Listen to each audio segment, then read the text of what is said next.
सलाम करने के लिए आई थी कि यहाँ से सलाम करके मैं जाऊँगी अजमेर शरीफ, तो जाने नहीं दे रहे, यहीं से सलाम कर लूँगी। बाबा यहाँ से भी कबूल कर लेंगे, क्या करें, हम लोग के ऊपर तो मुसीबत आई है।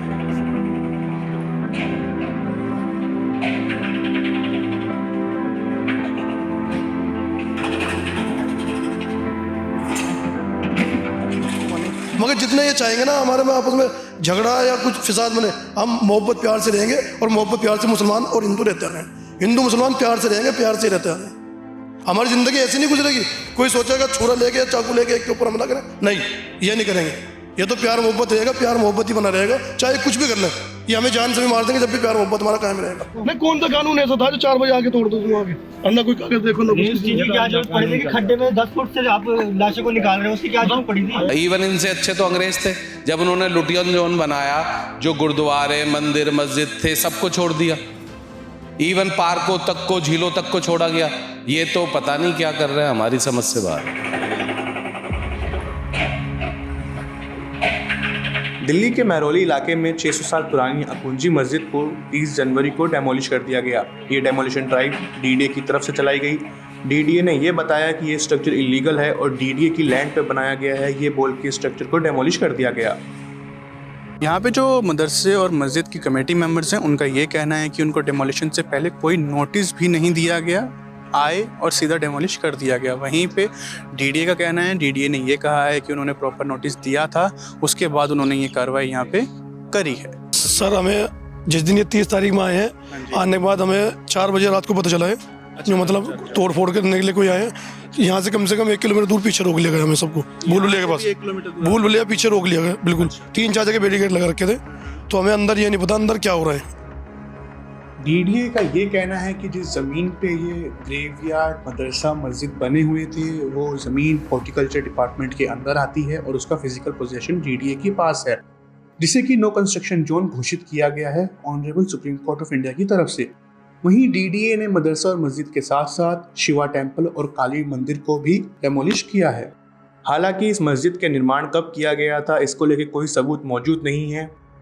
अगर आप एक मौलवी जफर हसन, जिन्होंने एक बहुत मेजर वर्क किया था, और वो था कि जो दिल्ली के इलाके के जितने मॉन्यूमेंट्स हैं उनको 19th सेंचुरी में उन्होंने लिस्ट किया, जो आज वो list of Hindu and Muslim monuments of Delhi region के नाम से मौजूद।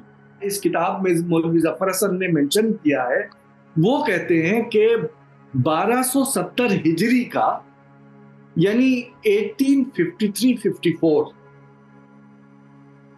यानी गदर से जस्ट पहले ये इंस्क्रिप्शन, ये वो दौर है कि जब बहादुर शाह जफर दिल्ली के रूलर, और उस पीरियड में इस पर्टिकुलर बिल्डिंग के ऊपर, जिसको आज ढाया गया है ये कह के कि वो इंक्रोच कर रही थी, ऐसी टेरिटरी को, जो टेरिटरी 1950s में बनी, उसकी मरम्मत की गई थी अकॉर्डिंग टू दिस एपिग्राफ इन 1853-54।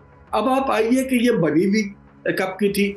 आजकल हर अखबार में इसका जिक्र आ रहा है। उसको मालूम करने का, जैसे मैं कह रहा हूं, उसका एक तरीका होता है कि वो हम ये देखें कि किस टाइप की उस पर प्लास्टरिंग की गई है, उसके गुंबद किस टाइप की बनाई गई है, उसके आर्चेस किस टाइप के बनाए गए। हमारे पास किसी आदमी को जाने की परमिशन नहीं है, हम लोग बाहर से हैं। जी सर, आप लोग समझने की कोशिश करो, इस थाने से नहीं है आप। पुलिस ने अभी वहां बैरिकेड लगा रखे हैं, जिसकी वजह से मीडिया को और आम जनमानस को उसके आगे जाने की कोई इजाजत अभी नहीं दी गई है। जिन लोगों को ये नहीं पता कि वो मस्जिद को डेमोलिश कर दिया गया है, लोग अभी भी दूर से वहाँ पे सलाम करने आ रहे हैं।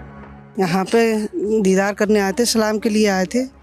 कई बार आ चुके, आज कोई पहली बार थोड़ी आए यहाँ पे।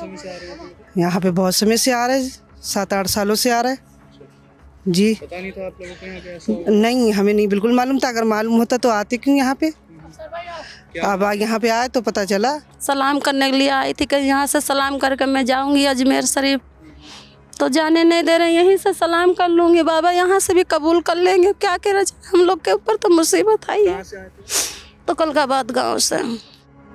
मस्जिद के साथ एक मदरसा और एक कब्रिस्तान भी था। लोगों का कहना है कि मदरसे में पढ़ने वाले 25 बच्चों को सुबह सुबह वहां से निकाल के डिटेन कर दिया गया। लोगों को वहाँ से अपना सामान निकालने का टाइम भी नहीं मिला। 25 बच्चे वहाँ करीब 7 से और 12-15 साल के, वो बच्चे ऐसे हैं जो बिल्कुल अनाथ हैं, जिनका कोई नहीं है। उन बच्चों को हमने यहाँ ला के छोड़ा हुआ था और उनका खाने पीने का हर तरीके का इंतज़ाम हम खुद देखते थे। लैपटॉप वगैरह पे पढ़ाई, उनको कंप्यूटर की पढ़ाई दी जा रही थी। मतलब ये समझ लीजिए कंप्यूटर बच्चों के और बच्चों के कपड़े हुए या पूरा कोर्स वगैरह सब वहीं दफन हो गया। वहाँ पे बनी कब्रों के ऊपर भी बुलडोज़र चला दिए गए। स्थानीय लोगों का ये कहना है कि कब्रों में जो बॉडी थी वो तक दिख रही थी, उसके अलावा अब उनके परिवार की जो कब्र थी उसकी कोई निशानी भी वहाँ पे नहीं बची है। पुरानी जो कब्रें देखो जाओ, 1000 साल पुरानी भी कब्रें थी यहाँ पे। इतनी ऊंची ऊंची कब्रें थी जो बड़े बादशाहों के ज़माने की कब्रें होती है। और एक टीला था इतना ऊंचा, 4 फीट ऊंचा, उसके ऊपर करीब 50 बड़ी कब्रें थी। उस टीले को ही उन्होंने चौतरा उसको बोलते थे, उसको बिल्कुल जड़ से ही उखाड़ दिया। 9 जून 2010 में यहाँ मेरी बच्ची दफन हुई थी। वो मेरी बच्ची उस चौतरे के ऊपर ही थी, उस चौतरे को ही ख़त्म कर दिया गया बिल्कुल।